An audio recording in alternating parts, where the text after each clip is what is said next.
ARH8's Dengar is a really fascinating hero. While he's certainly not the first character we've seen with a negative second die cost, it does so in a slightly different way.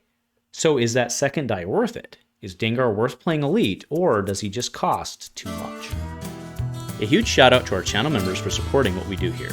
If you want to get involved with the channel and the Dice Commando community, please consider joining as a channel member. Remember, these videos are only possible with your support. You can show that support with a like, a subscribe, and by leaving us a comment and sharing your feedback. Community first, and go Commando. Hey there, my Star Wars Destiny folks. Welcome back to Dice Commando and the Commando Cast, and thanks so much for checking in here on your Destiny Friday. And that's right, we are talking Dengar today. And yes, Dengar's been out for a bit. When he first dropped during spoiler season, I was very fascinated by not him in particular in terms of a character and stuff, but the design behind this. I think it's really smart. Now, I do want to give a head nod to the pastist, right? The past ARH even, right? This was ARH designed Saw Gerrera. So Saw Gerrera was the first character we'd seen with a negative second die cost. So Saw hit the scene as a 17-15 for 12 with one hell, well, I guess two hells of a chunky die, 3, 4, 4, 5 for 1, 3 disrupt. That's a chunky die. It's the chunkiest of the chunky dice that's not on a support. But a very interesting thing in that after this die is turned or rolled during the action phase, if it was elite, you dealt 1 indirect damage to yourself. So if you ran him as a 1 of at 17, that's not great value with the 1 die, but you didn't take the damage. But when you added elite, which seemed like great value, now you're taking hits, they can remove you and hit you. So you see, right? Made complete sense. It was very interesting. Now, to be clear, Saw never really saw play. I mean, he did, because a lot of people tried to make him work for the memes and all that. But I think in the end, his launcher made more play than he did, at least at the top tables. So now bring us to Dengar, who, to my knowledge, I'm like 95% sure he is the only other one we've seen with the negative second die cost. So Dengar's got a pretty good die himself. 3 for 1, 2 melee, 3 indirect for an indirect. A focus, 1 focus. You know how I feel about 1 focus on a die, at least a die like this.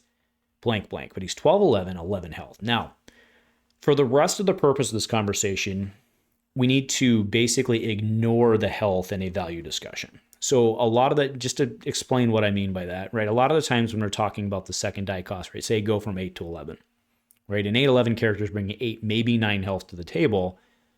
So sometimes in terms of what you're trying to do with your deck, that second die is actually a penalty in its own right that you have to sacrifice the health for the extra die, right? That's what I'm saying here. Now, in this case, you don't have to worry about spending the points for no health benefit because you actually get a point back for the health benefit. So that's why I'm saying we can kind of ignore the health in the overall value comparison. But here's where Dengar gets really interesting, is after setup, I don't know why I said it that way. After setup, the character, if he's elite, defeat him, which you're not going to do.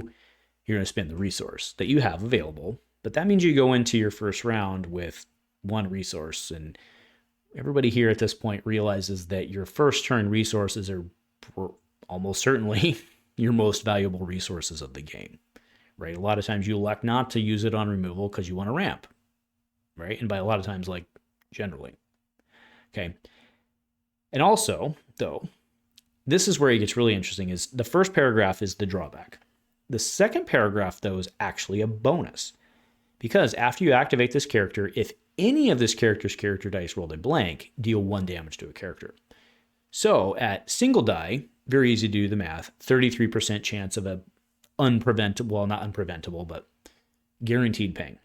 Well, not guaranteed, because you have to roll it, but you know what I mean, right? So 33% chance of just a straight ping. Non-resolvable ping. 2 die, it goes to 43.5%. Okay, and the way to calculate that is, remember, 1 minus 0.66 times 0.66, right? You subtract the success criteria to get the failure criteria, okay? But it comes out to 43.5%, roughly. So that's actually interesting, because you have a character here who not only do you get a second die, but you also have a better chance of actually getting your ping with that second die. So if you really compare him again, I'll throw Saw up again, it's really not the same. in terms of the drawback, right?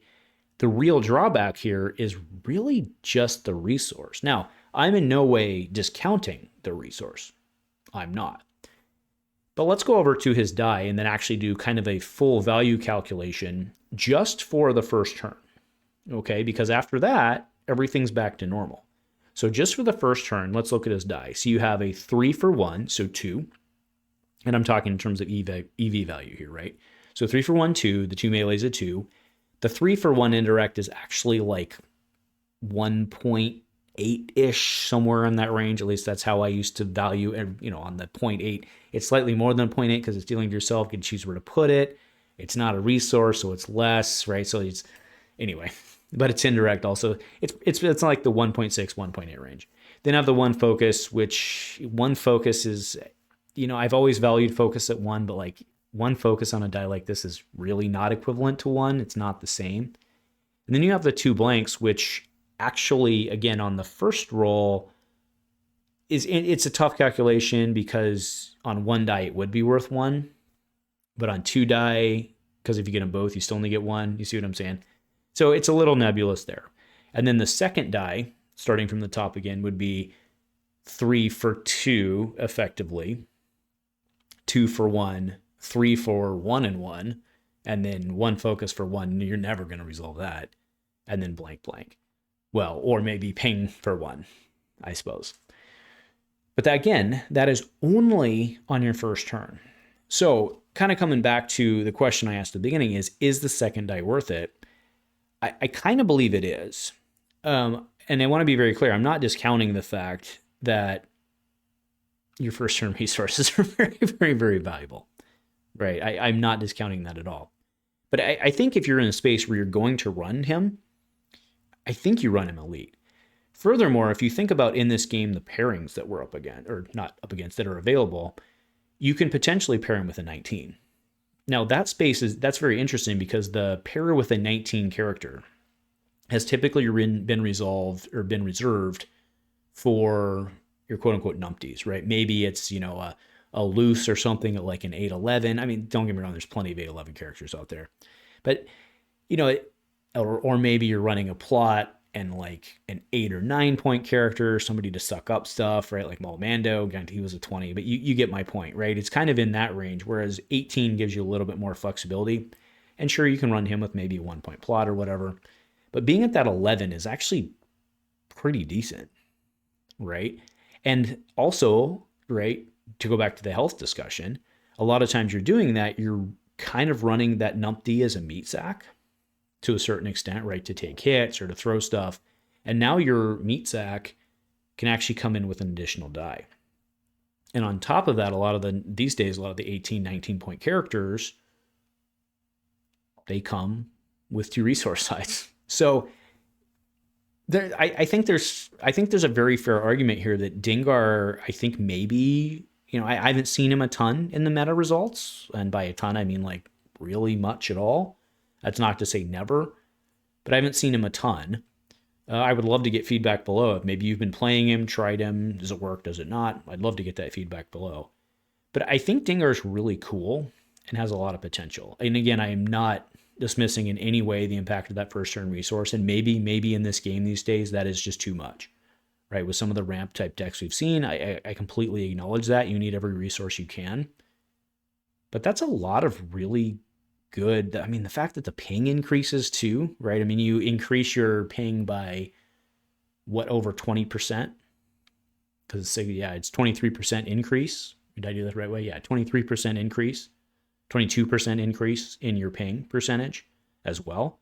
And sure, you're going to reroll on that, but it's a selective reroll.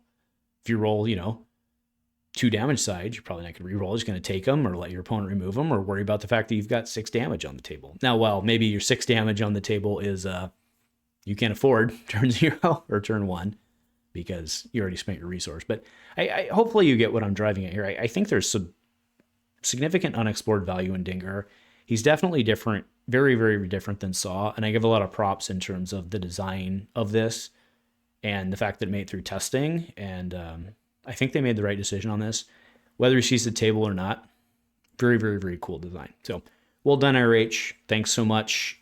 to them, and of course you for watching. And again, let me know below if you've been trying them out, any spicy builds. Let me know. Happy Friday, folks, and go Commando.